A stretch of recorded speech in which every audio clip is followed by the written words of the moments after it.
All right, we've been told we must end strictly exactly at 7:40, so I guess we will start now.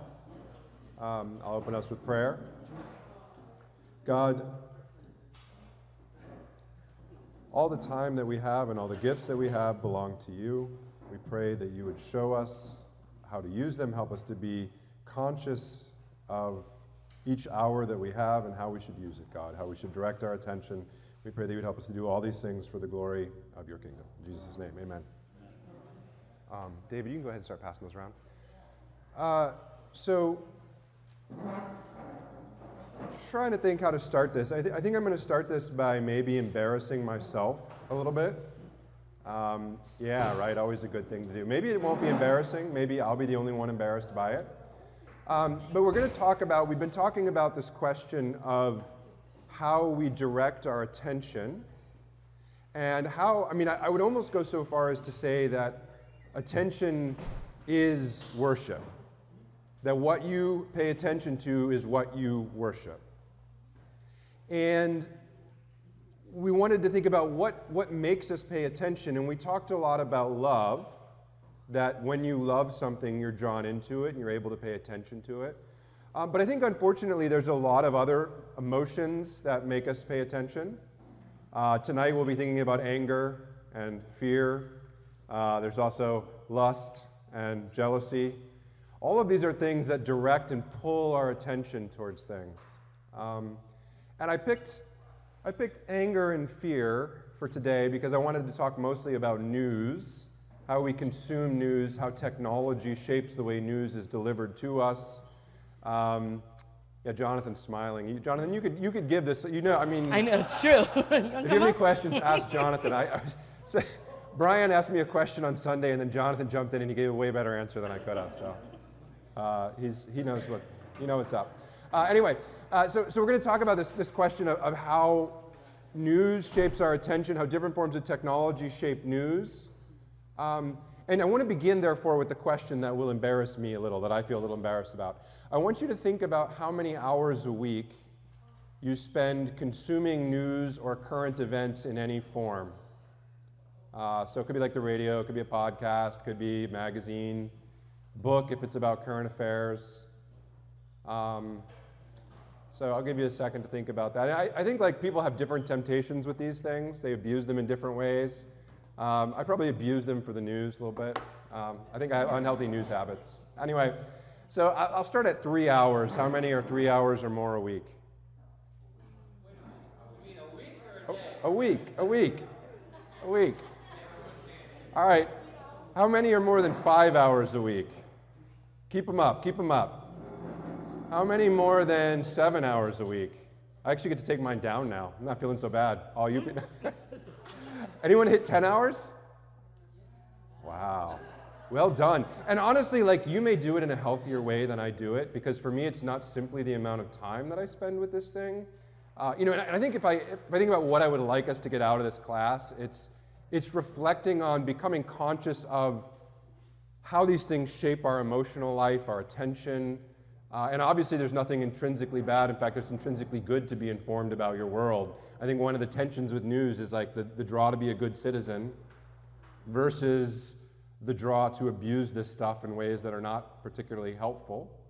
And I would say for me, when I think about why I'm a little embarrassed about how much news I consume, it's because of the way that I do it, which is in my laziest moments when there's nothing else to fill my attention.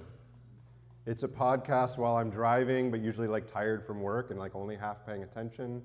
It's 5 minutes here or there. And I do think that what this did to the way, in theory, you could consume news on this thing more or less the way you did in the old days when I'd go to Dolores' house. They were more highfalutin than my house. They had the New York Times. Good New Yorkers that they were. They also were just from New York, so we didn't have the New York Times. We weren't that classy. So, but, I remember in Dolores' house, it'd be like a tradition on Sunday. You all sit down and everyone looks at the Sunday Times or whatever. Yeah. No, and I think there's one thing when you're like, I have this time, this half hour set aside, this hour set aside, and I'm going to look through this newspaper. It's a very different way to think about it than I have 5 minutes, I'm going to look at this for 2 minutes and see what grabs me. Maybe it will be nothing. And so I think just the you know, it's not just the device. I mean, again, in theory, this device could give you the New York Times, and the New York Times is not what it used to be. It's been corrupted by this. And I think to go back to the bit about attention, until this came around or the internet came around, newspapers did not know exactly how many people spent how much time with which article. Which headlines will get you to click on them is a very real science. And it didn't start with the New York Times, but they got on board pretty quickly. Like there are headlines they study, they're like, oh, this topic, this headline gets a click. And they know that. And what gets a click is not necessarily, to go back to the distinction we were using before, what nurtures your attention, but what draws it in, right? Anyway, so I feel like I do not, you know, use the news in a particularly healthy way. Now, obviously, there's good things that come out of it.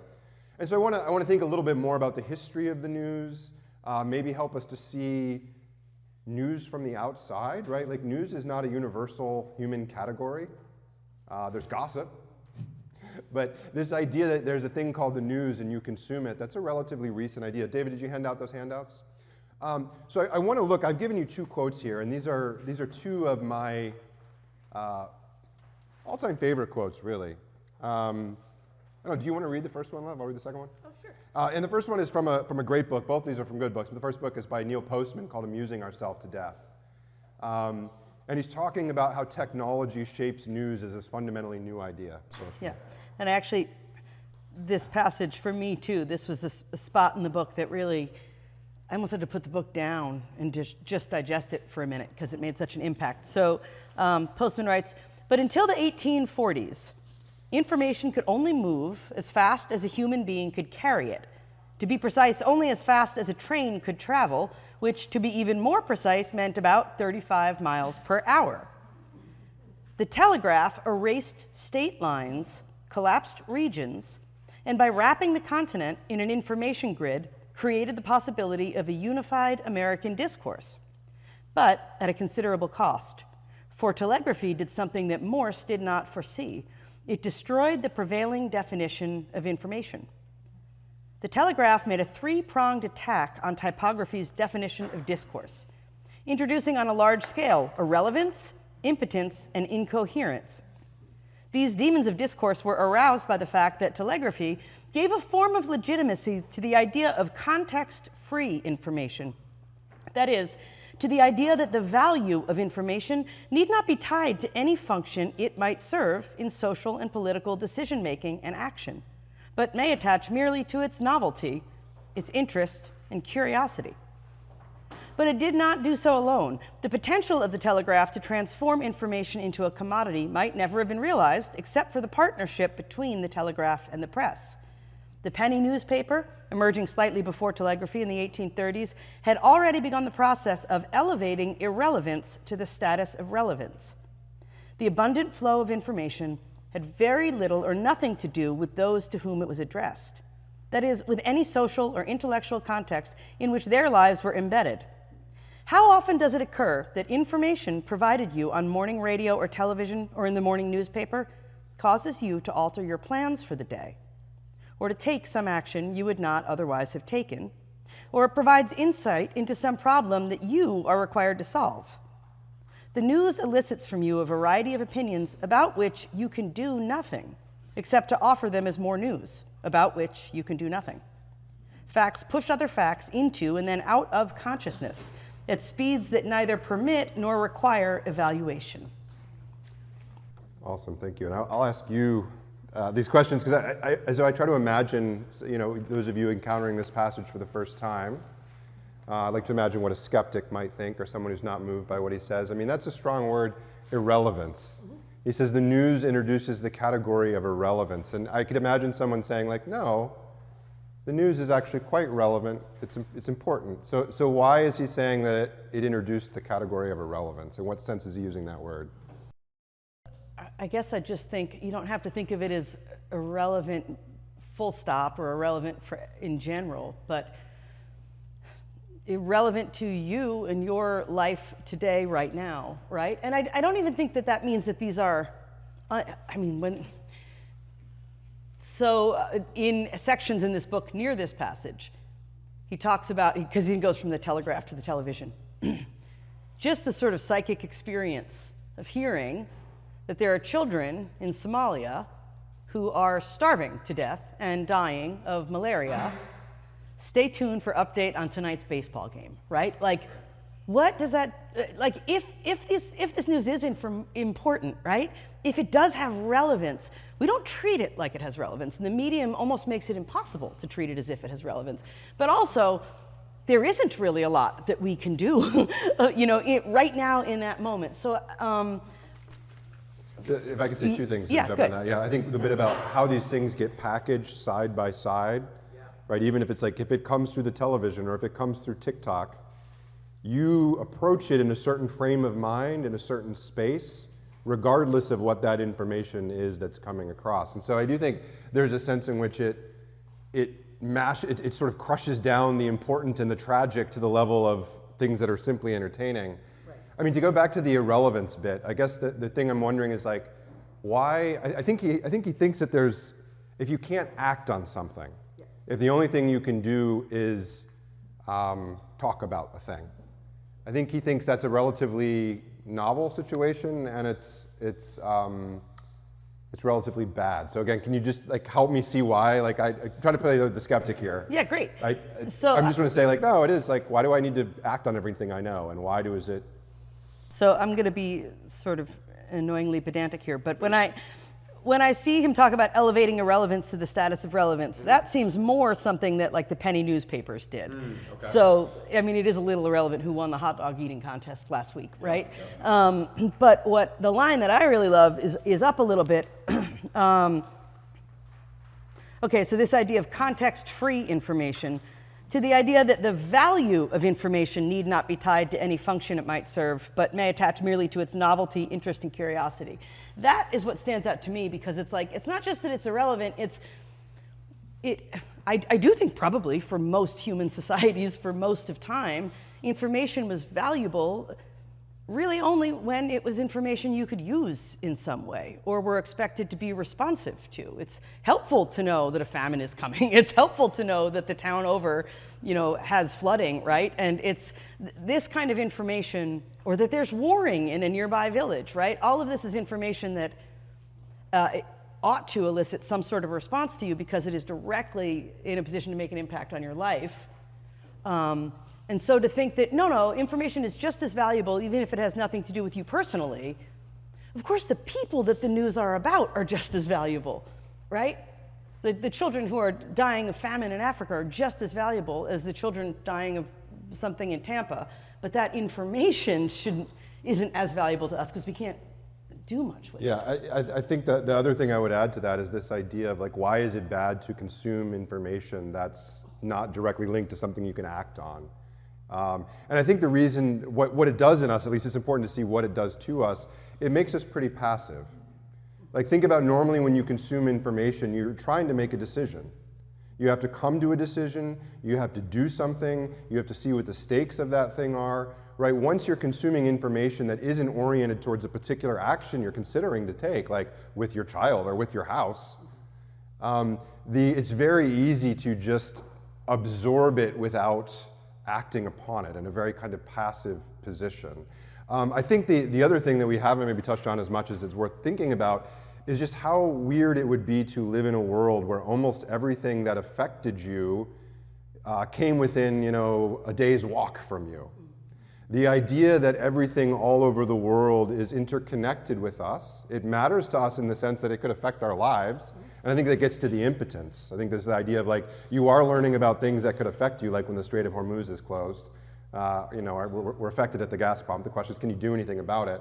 But so it's this question of how did it come to be that we were people that thought regularly every day we should be consuming between 15 minutes and an hour or more of information about things that happened today, right? And that's the other thing. I mean, if you think about the idea of the news is what happened today? What is most current? It's not a question of like, let me tell you a big, long history of the Middle East. I think obviously one ought to know the history of places and the context. But the way news functions, and I think this gets to the other bit about incoherence, news stories never start at the beginning, and they almost never end. I don't know if you've noticed that. It's like, what happened to the Ukraine war? I don't know, we just stopped talking about it. News cycle Right? changed, 100%. What happened with Israel and Gaza? It's like, I don't know, just different stuff. I mean, and there are very few problems. And so what happens, and this is how the news is structured, the news says what is new today and most dramatic today, right? And it's going to throw something brand new at you that you don't know the background for. Now, if you're very responsible, you'll go read 3 books about it, but most of us aren't. So I actually do want to jump in and say Yeah, a little bit more about why I think this is can be so bad for us. We're such creatures of habit, and we are, I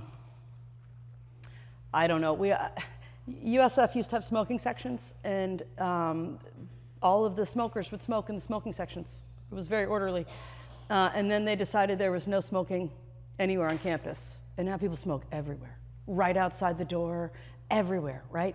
And to me, it's like, okay, when you were giving them a reasonable option and they took it, and now they have really very little choice if they have an addiction, right? But to break the rules. You're actually habituating them to break the rules, right? This is what I tell my friends who are still assigning term papers and just telling their students not to use AI. Like, we're contributing to their malformation. If you give them an assignment that they're likely to do better on if they do the thing you told them not to do, you are encouraging, you're not explicitly, not on purpose, but accidentally encouraging the kind of thing that makes it easier for them to do that. So I just think when we hear over and over again atrocities that we can't do anything about, and then we just move on to the next thing, I do worry it makes us less responsive even to the things that we can do something about, because we have this built-in habit of, yeah, man, that's the world for you, right? It's falling apart. I think if we get to the next quote, we'll maybe get to it in a few minutes, the next quote builds upon that idea. So we have this idea of the telegraph, and again, part of what you want to think about is you wouldn't necessarily think, hey, if we create this thing called the telegraph, that will give birth to this thing called the news, and that will change the way people spend some portion of their day, and that will change the way they focus attention on things that, are, again, I think the third thing that he talks about, he says it introduces a sense of irrelevance, impotence, and incoherence. And I think the incoherence idea is just that you're getting bits and pieces that are most dramatic, but not given a framework to embed them in, or a sense of beginning and a sense of ending. And so I will just anticipate, because we probably won't read it, if you read the next quote by Jacques Ellul, who, just a little plug for him, is probably the most famous Reformed intellectual of the 20th century. I don't know if anyone would want to contest that. I don't know that he was a super Orthodox Reformed Christian, I'm not sure, but he's a very famous Christian who is Reformed, and lots of people, lots of my students know who he is. Anyway, he was a French intellectual, and he wrote this piece. If you do read it, the second quote, I can read it when you get home maybe. He wrote it in 1948 maybe, I don't know, I think I put the date here. I did not. He wrote it in the 40s. But when you read it, it's honestly one of the best analyses of our contemporary situation that I've ever read. And what he says is the things that the news reports are so dramatic and so important that everything in your daily life is going to pale in comparison, right? When I think of what's the biggest thing that happened to me today, I got annoyed with some students. One in particular, he's very annoying. I try to love him. This is being recorded. He can know that. He and I have that relationship. He knows he annoys me. Anyway, he annoyed me, okay?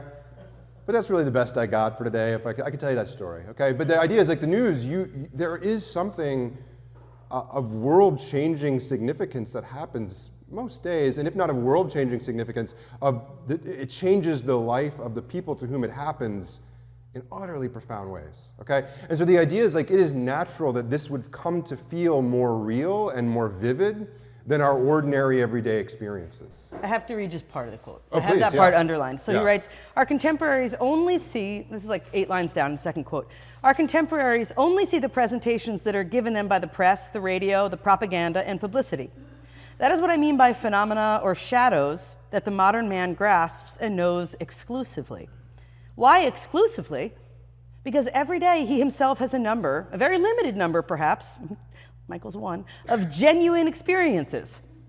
But he is so embedded in his habits that he doesn't even know it. On the other hand, every day he learns 1,000 things from his newspaper and his radio, very important, very sensational things. Can he help it that his little personal experiences are drowned in this flood of important illusions concerning the atomic bomb, the fate of Germany, strikes, and the like? Yeah, and then actually, I'm really glad you read that because he puts it better than I can. I think the final point that he then makes, and this is where I think it's particularly relevant for today, is he said, no one can live with that degree of unorganized stimulation, and that what everyone needs is a story or a framework to integrate it. And his answer is that's why people believe in conspiracy theories, because a conspiracy theory is a simple story that allows you to order and organize these things that are really dramatic and profound and emotionally impactful, right? I mean, one of the things I want to ask eventually is how different media affect, how the word versus the image. But right, we could watch, all of us, many of us probably have videos of 2 people being killed in the last 6 months publicly. We spent a long time debating both of them, right? It's just a very emotionally visceral thing if you allow yourself to watch those things, if you get involved in the debates about those things. But so what we need is we get these stories and then they just disappear. ICE in Minneapolis also kind of just fizzled and got a little less, but it's like there's no conclusions. And so he says people are going to seek for these stories that organize these really powerful stimuli, and that's what leads them to conspiratorial thinking, because it's a way of organizing. And we don't need conspiracies for our everyday experience. We have a framework for organizing what happens with our kids, mostly. Right. Mostly. The mundane stuff. Yeah. So, but I do want to go to this other question, because so far when we look at what Postman says, he's just talking about words being sent. And I think one of the interesting questions for all of us to think about, I actually don't have firm conclusions, so I'm curious to see if you have firm conclusions, is how different ways of processing the world shape the way we process it. And what I mean by that is you can shape the world through principles, through numbers, through still images, through moving images, through stories, through particular examples. And different media favor different of those modes, right? And so what I wanted to ask you, Dolores, is can you think of particular stories or issues that you feel like you've dealt with more at the level of here's a shocking photo, here's a principle, here's a story, and what do you think are the pitfalls and advantages of each? And finally, how do they relate to different media? Oh, is that all? Okay. That's all. Yeah. I have like 1,000 things of notes here. I was thinking, so I've been thinking a lot about the role of, video evidence. I think it's not, I will come back. I'll get around, I think, to what you're asking. Good. But I think we're in a strange place where the ubiquity of the internet and everybody having a camera in their pocket got things to a place where if somebody says something happened and they don't have video evidence, it's like, oh, nope, there was no camera nearby, nobody got this on their phone, right? Our expectations are, maybe not completely, but I do think there is this expectation that there will be some footage of this. And like we barely hung out there and AI got really good at making videos, right? And so we have just lost video evidence, it's gone. It's like, if you think you're very good at telling AI video from real video without tech, just with your eyes, you got maybe 6 months of that. I mean, I'm not a tech person, I'm not an expert, I can't promise that, but it's already extraordinarily good. And so for the average person, it's long dead. The person who's not even trying to tell if it's AI. Okay, so I think this is a fascinating question about public trust. What is going to happen now that we decided to put so much of our trust on video evidence and then just got the legs cut out from under it? So that now it's a very useful propaganda tool, right? Or a manipulation tool, or just clickbait tool. But I just think video and pictures, even just still photographs, they draw us in, they capture our attention. One instance where I think it was at least potentially good, I was thinking about that baby, the migrant baby that drowned on the beach in Greece.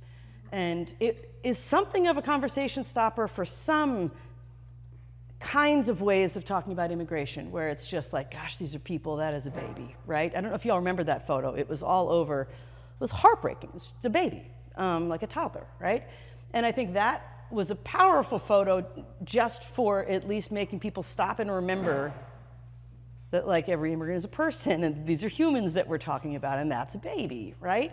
But then the flip side of it, I was thinking of the case of those Covenant Catholic school kids. There was, I actually I wrote down the headlines. A couple years ago, here's one headline from the New York Times. Viral video shows, so it was very clear there. This video that is now viral shows you this. This is the thing that happened. Viral video shows boys in Make America Great Again hats surrounding native elder. And when you read the article, the episode was being investigated. The students could face punishment up to and including expulsion, the school said in a statement. In video footage that was shared widely, one boy wearing the red hat that has become signature stood directly in front of the elder, who stared impassively ahead while playing a ceremonial drum. So the headlines came out, the boys are being threatened with expulsion, the face of this one kid was on every newspaper. And then that ceremonial elder approached the New York Times. He's like, I went up to him. I was trying to diffuse the situation between their group and a different group that was kind of hassling these kids. Like, he did not come up and get in my face. They didn't surround me. I approached them, right? And how many of you had heard the first story? How many of you heard the second version? That's good, because that one, and the title was "Fuller Picture Emerges," the viral video, right? And it's like, no exoneration in the title necessarily, and I'm not saying that nobody was acting in any way badly there, but the point is you can take a picture out of context and pick your villain really easily, and then it's rarely as interesting, Could I stop because I want to say one more thing about that? I mean, the other thing that strikes me about that is that we end up fighting a lot about what videos show. And I think in a lot of ways we then make a particular situation bear more weight than it actually can, right? I mean, these people are now not particular individuals, but they're representatives of entire movements. And I mean, I think to some degree there was some similarity in that with the Renee Good stuff and other things where it's like there's this big question about policy and people, but there's also this question about these two people who met at this particular time. Mm-hmm. And those are way more like they suck us in, they're very vivid, but I don't know that they're always the best way to, they almost distract us from the bigger question of I don't know, we want to personify things. And this gives a face to these larger social forces. Yeah, and I also think we're a little bit more susceptible to being manipulated with videos and photos because we're human. We respond to other humans when we see them, right? Like the example that there was a video that was going around as video evidence of voter fraud, and it's like you can see them putting ballots in a suitcase under a table, right? And I watched the video many times, and on the video, you see people take a box from a table and put it under the table, but there's a voiceover that says, here they are taking the ballots and putting them in a suitcase under that. It's not. I mean, they were exonerate. This was seriously investigated because this video went viral. They weren't ballots, that's not what they were doing, but the number of people who would swear, I saw it with my own eyes, right? It's because they saw something with that description and So, that's what they, If we could step back, because I think we're thinking now about contemporary videos and all this stuff. I wonder just classic, I think one thing that's interesting is the era of iconic photos, maybe, I think is over. Yeah. Because we have so many photos. We know what everything looks like. And most of them are bad quality, right? So if I said an iconic photo of World War II, what photo comes to mind, David? The flag on everything. The flag on Iwo Jima. And then there's one other that probably comes to mind. You got it, yep. Those are the two that come to mind. Yep. These two photos, okay? And in part they're because, there's way fewer photos of these things. They're shot by professionals. They're shot very well. They then kind of lodge in our mind to come to define it. Now, what if I said the classic photo of Vietnam? Yeah, exactly. This one, right? And so you have this era. I think now we're in this era that you're describing, which is, the era of everybody has a smartphone. You have 700 pictures of all these things. But if we go back to mid-20th century when the photos are first when photos journalism is becoming significant, I think the photo might act in a very different way. Yeah. Oh. Question after. Okay. No, you can interrupt me at any point. Anyway, so I think it's worth unpacking the different layers. What does it do when we have a few iconic photos that, for all of us, come to define, how we feel and think about a war? Obviously, there's plenty of civilians that were brutally treated in World War II. Those are not the photos we think of. And I mean, I think that's correct. I mean, I think the wars are very different in many ways, but the way that a single photo becomes a condensed image, or one other thing you think, I hope I don't get in trouble with a few of you for this next one, but well, this guy, right? The fact that he is very photogenic and that Cuban and also French artists loved him, right? For most people, Che Guevara is an image. That's what he is. And so there's questions of charisma. And just to give you the other end of the spectrum, give you one more charisma picture. Here's, what the presidency looked like in 1961. The presidency in 1911, that's Taft. I don't know if you can tell how large the man is. He's quite large. So anyway, there's the question, and I think there's layers to the question. And one question would be like, when we have a few very, and one of the things about the era of the iconic photograph is governments are pretty good at controlling what photos get out there, right? There's a reason there aren't lots of brutal photos from World War II out there. It wasn't that you couldn't have taken them, it's that they couldn't get there, right? I presume the same is true of the Cuban Revolution. There just weren't people with cameras to take the pictures that don't look good. The pictures that look good are Che and Fidel on a tank with people cheering them on and their guns in the air and stuff, very exciting stuff. Anyway, there's the era of the iconic photo, and then there's this era of when we're saturated with all these photos generated by all these different people. And I don't know, they might affect us differently, function differently. Yeah. I guess if I could make you answer, well, first I want to get the question. Yeah, Sorry, I'm super captivated by when we talk about conspiracy. Yeah. But to the point you were just talking about, how much, in your opinion, going back to conspiracy, going back to iconic photos, right? Depicting, I go to like Tiananmen Square. That's what I was thinking too. You got that, that individual in front of the tank, but it's all perspective. If you were to actually take the photo looking on, there's like nearly a football field of distance between the tank and the individual. And that elicits a response. Yeah. But doesn't that tap into, a lot of it is in the eye of the beholder and the bias that we bring into it. So again, obviously I work in politics, and there's a bias that is naturally brought into, how we view, current affairs. Yeah. I look at, Charlie Kirk, for whatever ridiculous reason, in my opinion, there's a lot of conspiracies around that. Now there's all these photos of slow down video of the guy behind him, he tugs his sleeve, that's the sign, and then it's like, come on. Yeah. But there are people who are good, level-headed, godly people that genuinely believe we did not land on the moon, and they explain that, why it's not a conspiracy. They, diligently, remember what was playing out, globally, and why we had to, this is why we didn't, blah, blah, blah, blah. We're still great friends. Landed on it.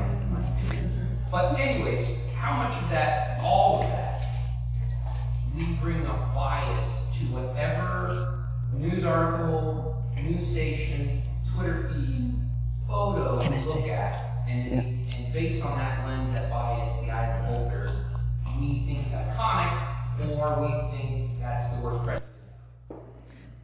Can I jump?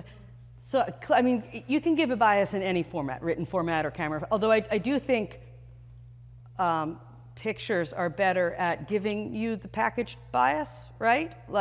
Than the written word. You can describe things in a written way with the bias, but I think what's more, I think the technology or the medium itself can be an additional bias of its own, right? So to be photogenic became a kind of a requirement for the presidency, just because we now expected to be looking at them all the time, right? Or, this broke my heart, I was reading the Postman book today, and he targeted the Voyage of the Mimi. Is anybody else old enough to remember the Voyage of the Mimi? This might have also been a Long Island thing. No, nobody else? Voyage of the Mimi? Well, that's never my story's not so great. It's all right. When I was in junior high, we all watched like a 12-episode marine science show. Yeah, 12-year-old Ben Affleck actually was in it before he did any movies. And this was our science for the day. And it was a 12-minute like episode, and then a 12-minute documentary with the actors. And you learned all about, I don't know, humpback whales. I just remember learning about hypothermia and how to make a solar still. We totally loved this. But Postman just takes it to task in this book, and he's like, yeah, they dumped so many millions of dollars into this thing called the Voyage of the Mimi, and the idea was this is the future of education. It's going to be engaging. I promise this is, to bring it back to your question. He's like, here's the thing though, when did learning about humpback whales become central science curriculum for middle schoolers, right? Why was marine science suddenly this like really important thing we're going to get in every classroom? It's like, because it shoots well, because it makes good TV, right? So the medium is what picks the content, really, right? And I do think that's like I think COVID has as much to do with conspiracy theories as anything else, right? Biases can be anywhere, but I do think something that Postman gets at is that sometimes the medium itself introduces something like a bias or a shaping factor. Well, I think along those lines, I remember Postman mentioning that the problem of time creates distortion. So if news can only travel 35 miles an hour, by the time it gets to us, it's relatively accurate, or fairly accurate, and it's settled down instead of something that comes to us instantly. It's kind of like this race to see who could serve the piece of chicken first, and as a result, you end up with undercooked chicken and people get sick. You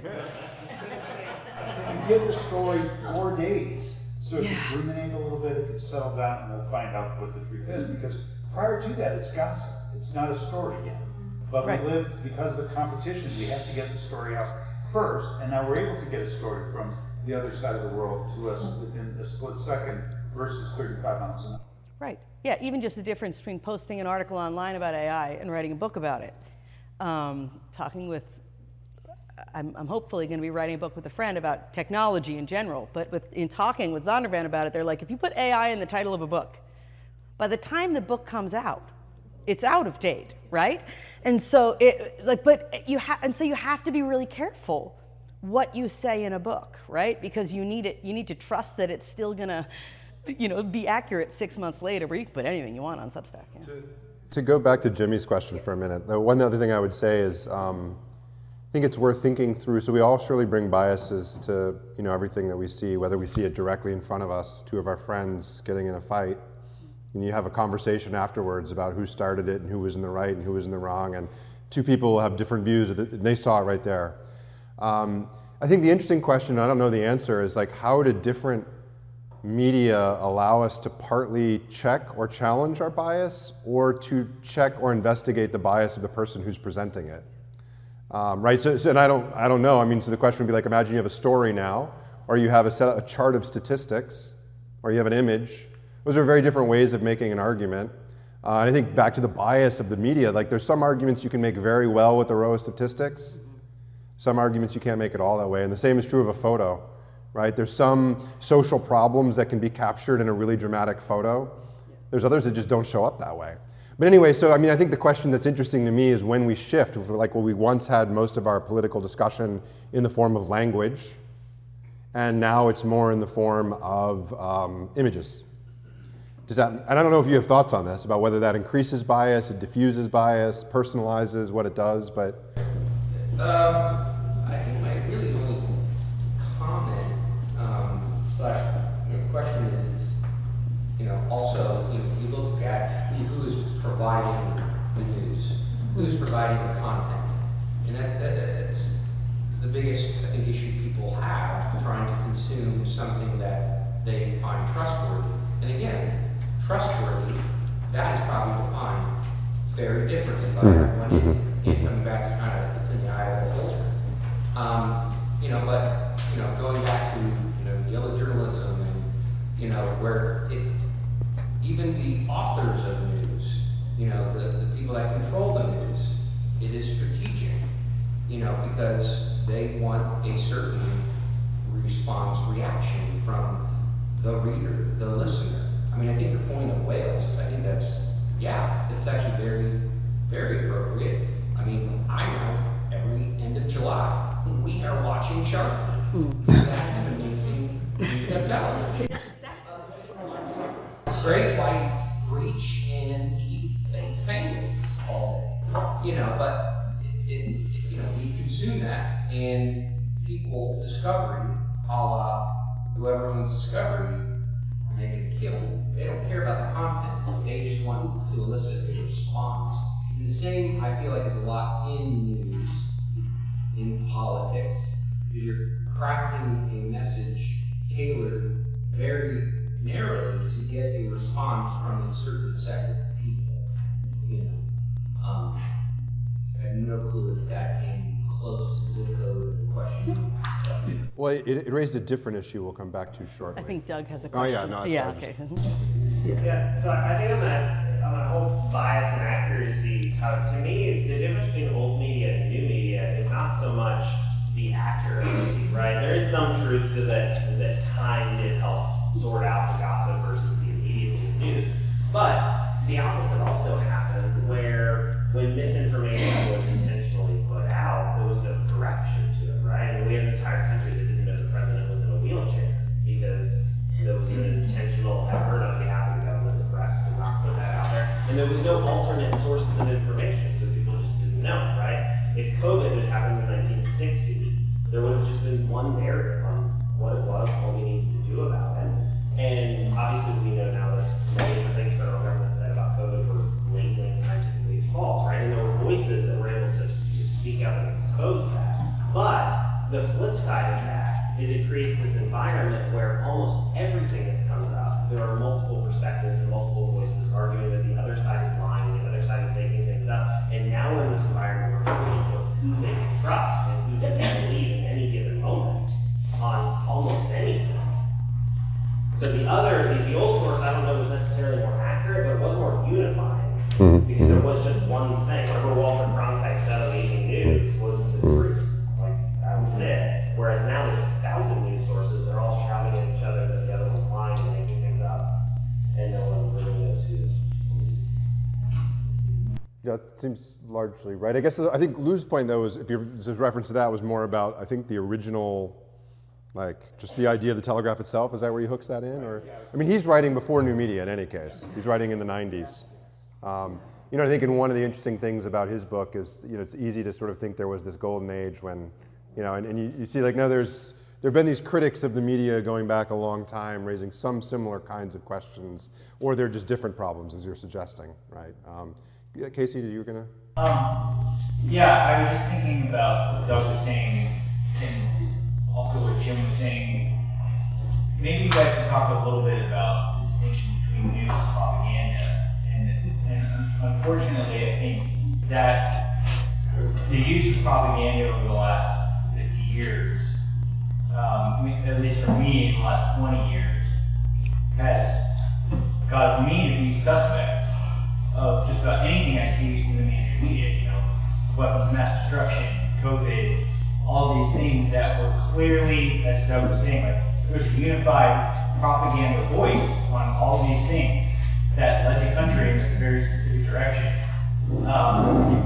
using, you know, media, using news. So I think to Doug's point, the availability of much more vantage points and images and videos, it kind of counters that a little bit.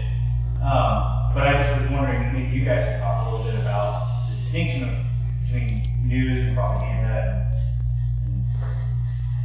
and technology, and what are your thoughts on news? You should take the propaganda one, but I'll say a quick thing about the information one. I was thinking about the contrast between, like, we had a whole country didn't know our president was in a wheelchair. Postman might have been like, why did you need that information, right? But now we have a whole country regularly tracking the size of the bruise on our president's hand, right? Like, there article after article about how big now the bruise is growing. Oh, it looks like he's covered with makeup. Oh, the makeup's gone. And it's like, what are we doing with that information? I need to follow What the can, news like, more, because yeah. I missed that one. Oh, it's like every couple of days. Like, what? So I guess I have a hard. So I mean, yeah, propaganda. I just think it's hard to know. On the one hand, you've got propaganda, and that's clearly bad. On the other hand, I do feel like we're also in a place where we've kind of given up a commitment to the idea of expertise, because we have this sense that, like, well, anybody can just look it up on the internet. And just because you can find some information doesn't always mean we're in the position to make sense of it and figure things out from it. So I don't even know which I think is more dangerous. I think they're both a disaster, you know? Isn't there a sense in which, I'm just coming at it from a personal point of view, it's up to me to look at sources and sort through them and try to gather from different points of view so that we can help put together what's accurate and not just, go with one line of view or the other, but to gather from multiple sources in order to reach a conclusion. I know that sounds like a lot of work, but No, I think we should do that. Yeah. I want to come to you, Catherine, but I said that Michael would answer the propaganda question.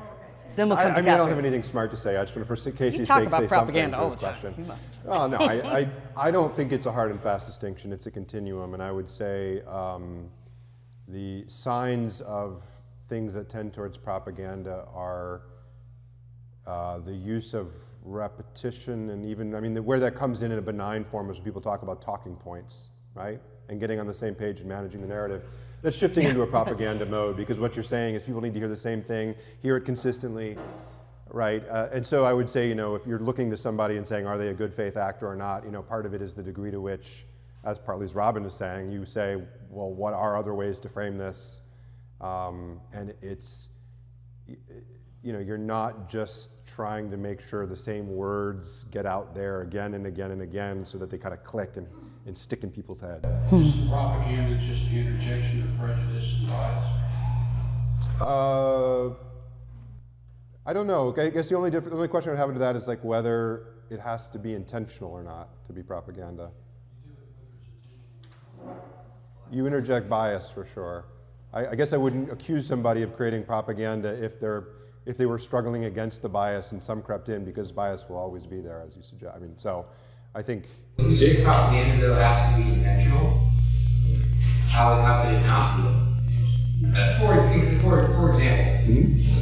the most recent one, I'm agnostic how people in here feel about our previous president, but there were clearly, there was regressions with his cognitive ability. Now, how you feel that played out, that's up to y'all. But now that we are on this side with a new presidency, it's amazing how people are now very open, a la his press secretary, who even switched political parties and whatnot. Well, I would say she was very intentional in inserting propaganda to prop up a lie, to prop up something where it's like, no, we think we're calling balls and strikes here, and I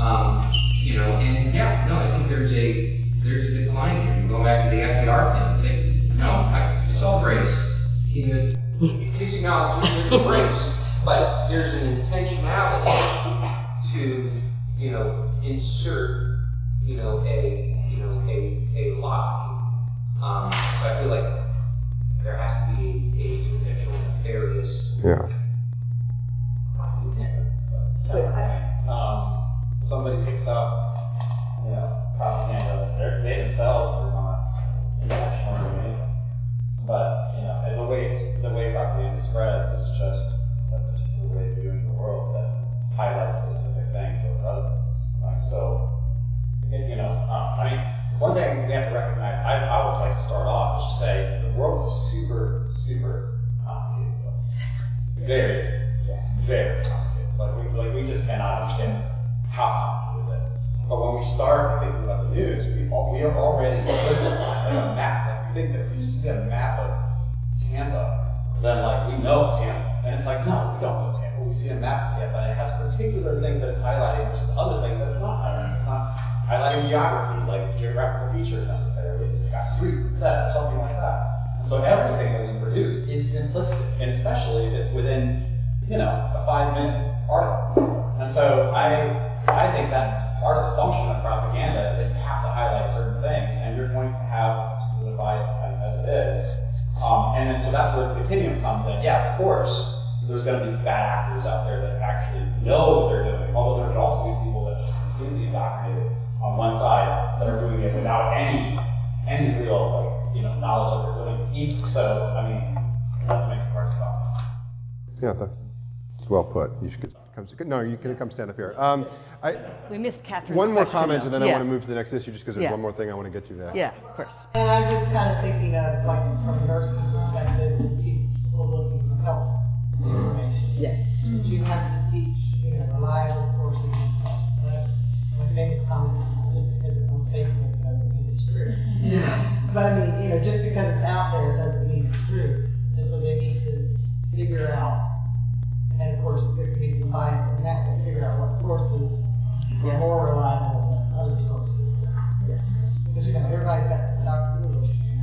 No, I So read an article on the wild birth movement.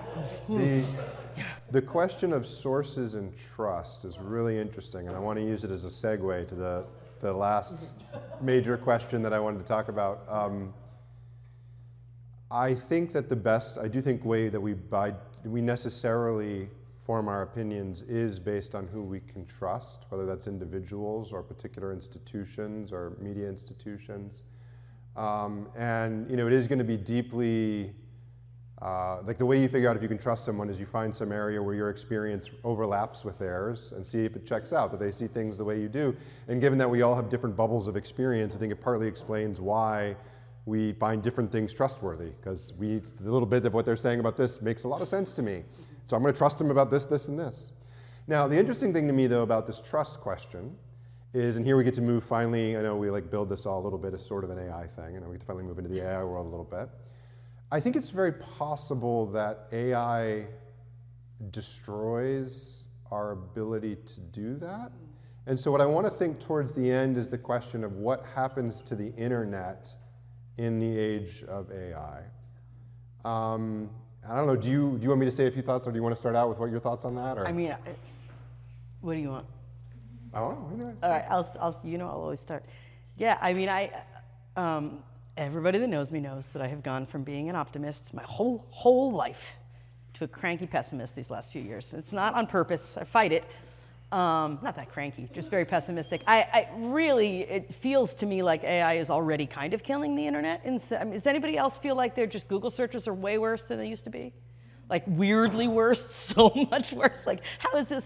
And part of it is because you get that AI summary up top, but part of it is just the search engine isn't good anymore.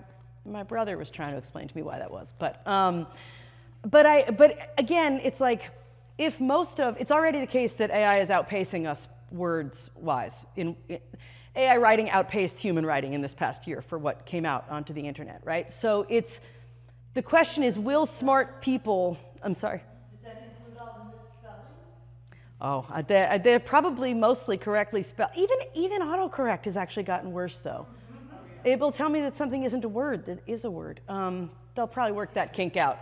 But there was something, old school internet evangelists would talk about how democratic the internet was for a while, and that has already been declining. But it does seem possible that this will, make it much more difficult to just retrieve reliable information from a source that is like a person that you trust from the internet, because it's just AI regurgitating itself. I don't know. What? How are we going to quantify that? What do you mean? Well, we don't know if it's true or not. It's usually the way you learn if something's true or not, you quantify it. Oh, sure. And we're using this AI is telling us what it wants us to know, but we don't have the ability to quantify it. No, that's right. I mean, one of the problems is that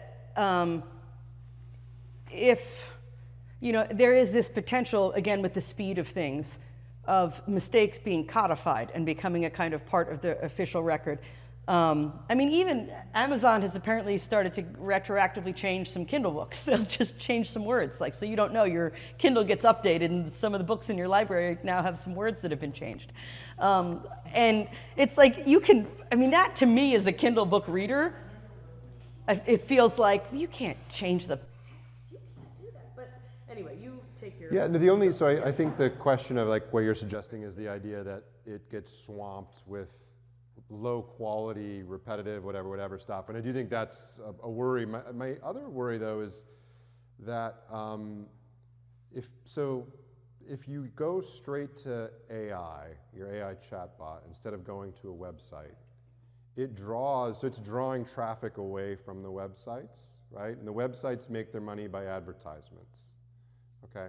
So you're basically destroying this model of you go to, but when you go to a particular website, do I have trust to this website or not? Roughly, I mean, it's not, what do you know? So you know who you're having contact with. But if you were to imagine a world where most searches now, instead of using a normal internet search, are using an AI agent, whether that's to purchase a product, whether that's to ask, hey, AI, explain to me like the current state of this, Strait of Hormuz or whatever, right?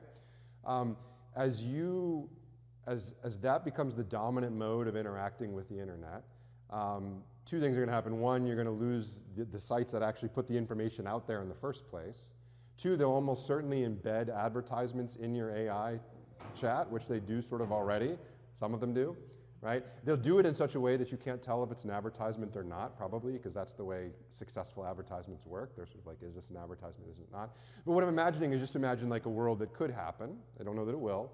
Imagine a world where now the internet as you know it is gone. You could always go to the old school route and get books, right? But the worry would be you've got a generation trained that that's just not how they do things. But then what you could otherwise do is you could talk to 5 to 10 major chatbots about a subject. Where do they get the things they're saying? How do they respond? Why do they respond the way that they do? Do they respond the same to everybody else that they respond to you?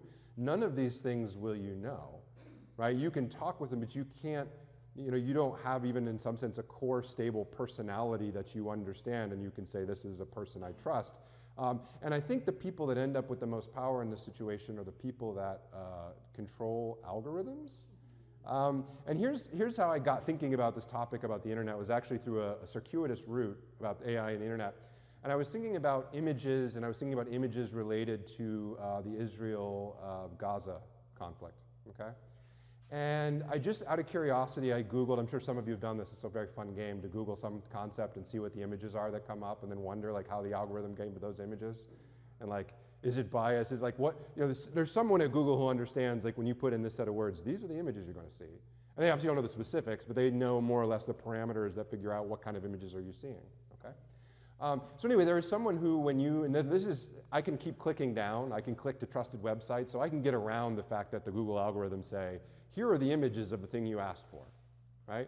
But if you imagine now those same algorithms were determining how something was talking to you, right? The algorithms insofar as there are guardrails on how AI is going to talk to you, those are going to be controlled by people you're not going to know what they are. They're not going to fully understand them either. Okay, now why is this an issue? Well, the interesting thing is I should say, like, I'm not I don't consider myself particularly knowledgeable in the current state of things between Israel and Palestine, and I'm certainly not staunchly on Israel's side, and yet when I saw this, my initial thought was, oh my goodness, this search is biased. Now, it may not be, I'll tell you why it might not be, but the point is I just don't know. I don't know why the images show up the way they do.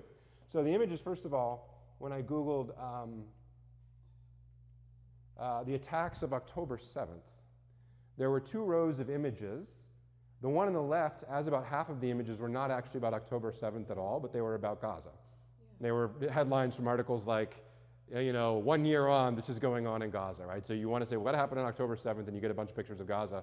The most disruptive or disturbing picture I got was the one on the right. So if you want to know what happened on October 7th, you'd be like, yeah, they broke down a fence with a bulldozer, I guess is what we're seeing. I don't even know for sure, okay? And then if I said, okay, give me photos of Gaza, the war in Gaza. That was the next search I tried. And you get very predictable pictures. They're almost all rubble with, children or people in it. Very horrible pictures. I mean, it's utterly horrible. Now, as I saw this, my initial thought is like, I don't know what to do with Google. I don't know how to trust them or not trust them.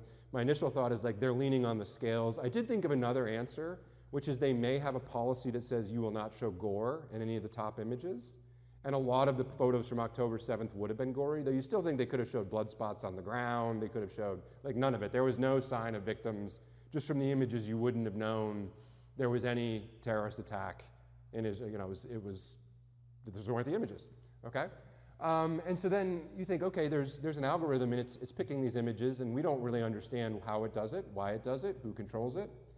And now you think that if suddenly the internet were all, or your interactions with the internet were all driven by algorithms, right? Which is what your AI is going to be a combination of black box, no one knows why it does what it does, and guardrails they try to build on it. So like, don't do this would be bad, this would be, and so if you could imagine a world where our news and our information is now filtered through chatting with a LLM.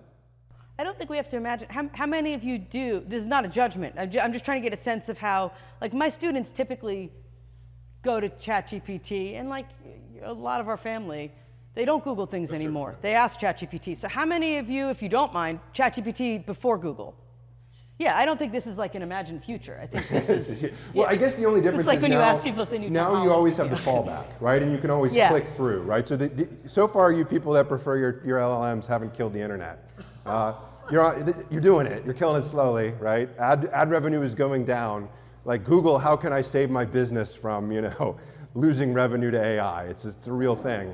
Are we? I checked the clock. 6 minutes. But yeah, no, I mean, but I guess now we have both, right? We have the chatbot version, but you could always, if you felt uncomfortable, go to old-fashioned Wikipedia. Yeah. Remember when Wikipedia was like the dubious source, don't trust it? Yeah, now we're like, please, can you just look at Wikipedia? Can I just connect this quickly with what Robin said? So I think, and maybe I'm wrong, but this is what I'm taking from what you're saying. It's not like, oh no, now we're going to have AI agents and they're going to be biased because it's an algorithm. It's that we can't see the bias, like anywhere, right? And we can't even see what its motivation is, because it's not even the kind of thing that has motivation. But so like when Robin suggests like we compare different sources, right? And 10 years ago, you could say, well, I don't know what happened. I'm going to see what CNN says and see what Fox News says and try to aim for the middle, right? But if you're just talking to chatbots, there's not going to be when everything just gets kind of simplified and reduced and homogenized, then it's not like now we have this world free of bias. It's like now the bias is buried, and we can't even see how it's contributing to what we're hearing. Yeah, great. I was thinking our poor children, because one of my kids today was doing a homework assignment, tried to look something up, and he asked me how accurate the information, because I didn't have a book on it. We sent him to the book first, we got it, and we didn't have a book for it, so he said, can I ask? I said, yes. And then he said, and he asked me how accurate is this? I said, well, I'd really prefer that you go to one of the original sources, what a different source instead of that AI box. But like, if you're trying to teach your kids to base it on truth, and truth is this muddled, it's like, granted, I know teachers are reverting back to paper and pencil, tests and papers, and like I said, we're trying to do as many books as we can, but this is, it's like, how do you teach kids to navigate? I think the question of one of the things that can be hard is helping them understand what kind of questions it can speak authoritatively on and which ones it cannot. Yeah. I remember when David was little, sorry to pick on you, David. I think it was David, maybe it was one of the other kids. Whenever he'd have a theological question, he's like, well, why don't you just Google the answer? Right. I'd be like, well, it's not really a question like that. Or questions like, what did Jesus do when he was 8? It's like, I don't know. Well, let's Google it. It's like, no, Google doesn't know either. But just to show you an example of otherwise sophisticated people doing the same thing with ChatGPT, I was reading some stuff and there was an author arguing that there were these parallels between present-day America and Weimar Germany in the 1930s. And so someone asked the question to a chatbot, like, is this a valid comparison? And I'm like, this is the kind of thing historians argue about, and it's like, it's not the kind of thing that presumably a generic summary over what you're going to get is a dumbed-down version of the dominant, whatever's said most out there, right? And so it's helping them to understand that, like, there may be some topics where this is going to be pretty authoritative. There's others where it's not even the right kind of thing, I think next week, I'm looking at the clock, we have 2 minutes, but we're going to flip. I'll be asking the questions and I do think education will be a part. It's not going to just be about education, but that is going to be a part of next week, the impact of technology on learning. So taking this back to your original talk about how do we get news that's really relevant to us when our our sources are focused more on entertaining, getting clickbaits, all of this. I work in the government, and I see everyday things that would have direct impact not on my life, but everybody here. And there's nothing in the news about it. Yeah. Nobody's That's right. reporting on it.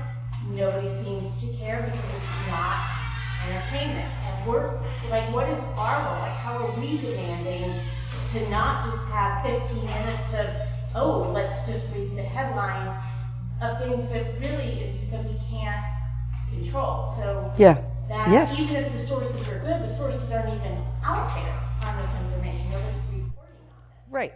So I have to say, I think if you have kids in Pioneer Club, you have to pick them up. But or Mark gets in trouble.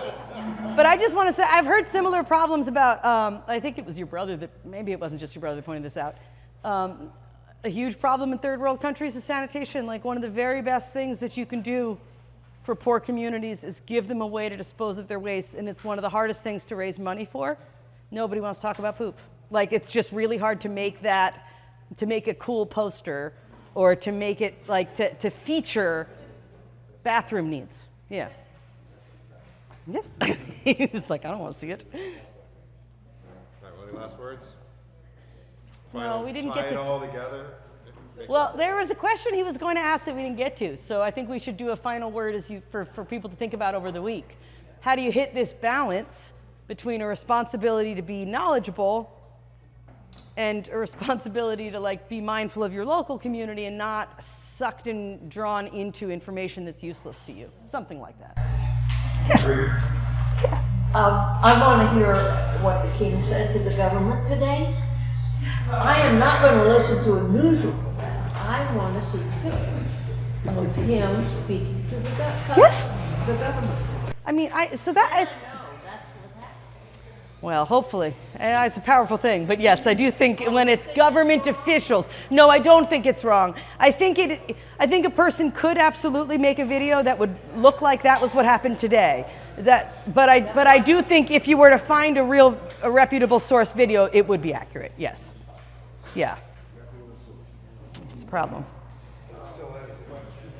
Well, thanks again, y'all. Yeah, thank you. Yeah.